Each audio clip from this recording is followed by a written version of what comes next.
exciting week in ACC basketball with Pitt and Syracuse. What would have been a great game between Duke and North Carolina. We look forward to the weekend. And we start out with Virginia and Clemson.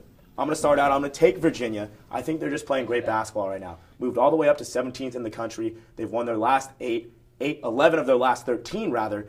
And Malcolm Brogdon is just playing fantastic basketball right now. The Wahoos are hot. Clemson's played great so far, 6-4 in the ACC. A little surprising there. But Virginia is just playing great basketball, and they're going to win this one. Well, these are two of the top 5 scoring defenses in the country, so something has to give, and I think Virginia's offense is that much better, so I'm going to take the Cavs as well. Clemson really struggled against Syracuse in the Dome, and that kind of convinced me they're on the downslide of their season. They started off very well, even beat Duke at home, but they really couldn't finish off this last stretch of the season strong, and their offense is struggling, even with KJ McDaniels averaging over 17 a game.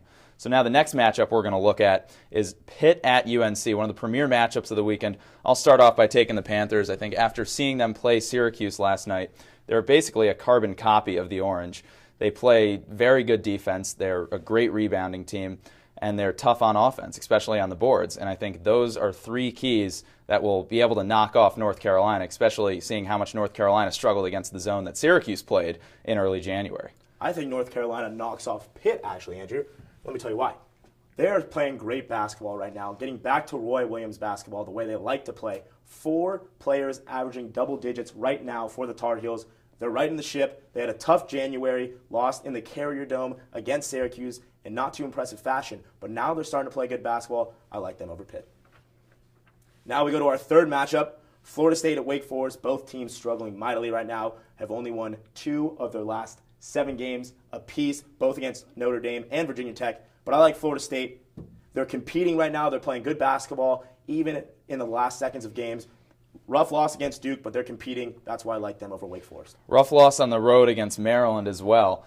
But I'm going to take Wake Forest in this one, I think, because they're better at home. They played Syracuse, which was their first home loss. And then their second home loss could be this one. I think they'll take it, though, over Florida State, who's a struggling road team. In our final game, Notre Dame and Boston College, 2 old Big East teams. I'm taking the Irish in this one because of Garrick Sherman and Pat Connaughton down low. Their play is so good.